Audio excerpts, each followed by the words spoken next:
নাহমাদুহু ওয়া নুসাল্লি আলা রাসূলিহিল কারীম আম্মা বা'দ।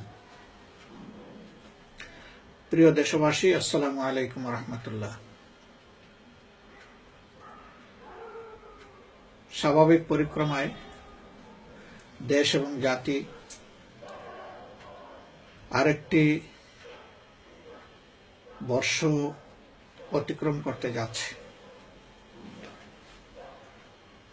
স্বাধীনতার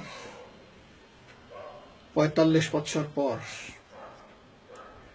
যে আশার উদ্দেশ্যকে সামনে রেখে অফুরন্ত আত্মত্যাগের মাধ্যমে এই জাতি স্বাধীনতা লাভ করেছিল, অত্যন্ত দুঃখের সাথে বলতে হয় জাতির সে আশা আজও পূরণ হয়নি। সামাজিক ন্যায় বিচার, সাম্য সৌভ্রাতৃত্ব, সুষম অর্থনৈতিক উন্নয়ন, স্বাধীনতা এবং সার্বভৌমত্বের সংরক্ষণ সহ একটি স্বাধীন জাতির জীবনে যে সমস্ত আকাঙ্ক্ষা রয়েছে তার বহুলাংশই অপূরণ থেকে গেছে। একের পর এক সরকার বদল হয়েছে। সরকার পরিচালনায় অংশগ্রহণকারী কারো কারো ভাগ্যের পরিবর্তন হলেও সাধারণ জনগণের ভাগ্যের তেমন কোনো পরিবর্তন হয়নি, বরঞ্চ গরিব এবং ধনীর ব্যবধান, সমাজে অর্থবিত্তের মালিক এবং রাজনৈতিক প্রতিপত্তির যারা অধিকারী তাদের দাপটে আজ সমাজের নিরীহ মানুষ শঙ্কিত, তটস্থ, জীবন তাদের অরক্ষিত। প্রিয় দেশবাসী, আবহমান কাল থেকে বাংলাদেশ সাম্প্রদায়িক সম্প্রীতির একটি উজ্জ্বল দৃষ্টান্ত হিসাবে তার ভূমিকা রেখে এসেছে, কিন্তু সেক্ষেত্রে অতীব দুঃখের বিষয় বর্তমান এই সরকারের গেল ৭ বৎসরের শাসনামলে আমরা লক্ষ্য করেছি জাতিগত ধর্মীয় সংখ্যালঘু সম্প্রদায় দফায় দফায় সরকারি দলের অসৎ, লোভী, প্রতিহিংসাপরায়ণ কিছু লোকের লোলুপ দৃষ্টিতে পড়ে তাদের সম্পদ, তাদের ইজ্জত, এমনকি কেউ কেউ তাদের ভিটামাটি হারিয়েছেন।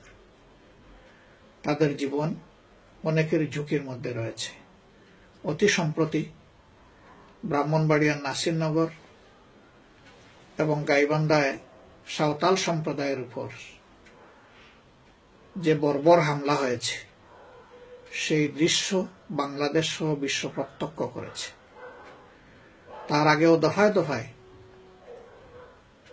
সচেতন মানুষ হিসাবে আপনারা লক্ষ্য করেছেন আওয়ামী লীগের নেতাকর্মীদের হাতে কিভাবে মানুষ নির্যাতিত, নিষ্পেষিত এবং শোষিত হচ্ছে। প্রিয় দেশবাসী, দেশ এবং জাতি আজকে এক ভয়াবহ সংকটে নিপতিত। আপনারা নিশ্চয়ই লক্ষ্য করছেন কোনো মানুষের জীবনই আজ আর বাংলাদেশে নিরাপদ নয়। এই জন্য সরকারের পার্টনার এবং হাস্যস্কর বিরোধী দলের নেতা তিনিও বলেছেন মানুষ আজ ঘরে থাকলে খুন, বাইরে গেলে গুম। সম্মানিত দেশবাসী, আজকে আওয়ামী লীগ দলীয় লোকেরা সমাজের বিভিন্ন ক্ষেত্রে বেপরোয়া লুটপাটে লিপ্ত রয়েছে। তাদের লুটপাট, চাঁদাবাজি, দুর্নীতির কারণে গোটা সমাজ আজকে শ্বাসরুদ্ধকর অবস্থার নিপতিত হয়েছে এবং মানুষের জীবন আজকে গভীর সংকটে পড়েছে। হাজার হাজার মানুষ খুন হয়েছেন, গুম হয়েছেন, পঙ্গু হয়েছেন। লক্ষ লক্ষ মামলা দিয়ে আজকের নিরীহ দেশপ্রেমিক মানুষকে, বিরোধী দলকে, বিশেষ করে বাংলাদেশ জামাত ইসলামী ইসলামী ছাত্র শিবির, শ্রমিক কল্যাণ ফেডারেশন সহ যারা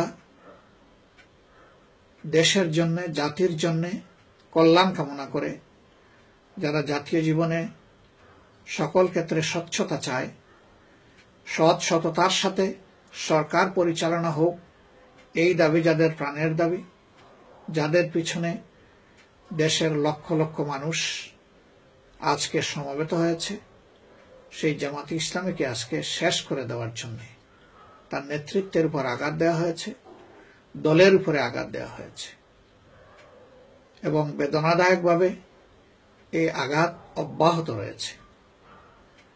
সরকার ধরে নিয়েছে সম্ভবত যে এইভাবে জনগণের একটি বিশাল অংশের প্রতিনিধিত্বকারী দেশপ্রেমিক একটি দলকে তারা নিঃশেষ করে দিতে পারবে।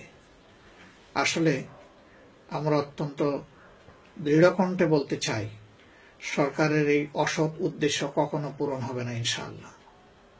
প্রিয় দেশবাসী, আপনাদের সকলের সুস্বাস্থ্য কামনা করে এবং আগমনী বৎসরটি সকলের জন্য সুবার্তা বয়ে আনুক, সকলে ভালো থাকুন, সেই আশাবাদ ব্যক্ত করে আপনাদের সকলকে মোবারকবাদ জানিয়ে আমার বক্তব্য এখানেই শেষ করছি। আল্লাহ হাফিজ। বাংলাদেশ জিন্দাবাদ। বাংলাদেশ জামাতে ইসলামী জিন্দাবাদ।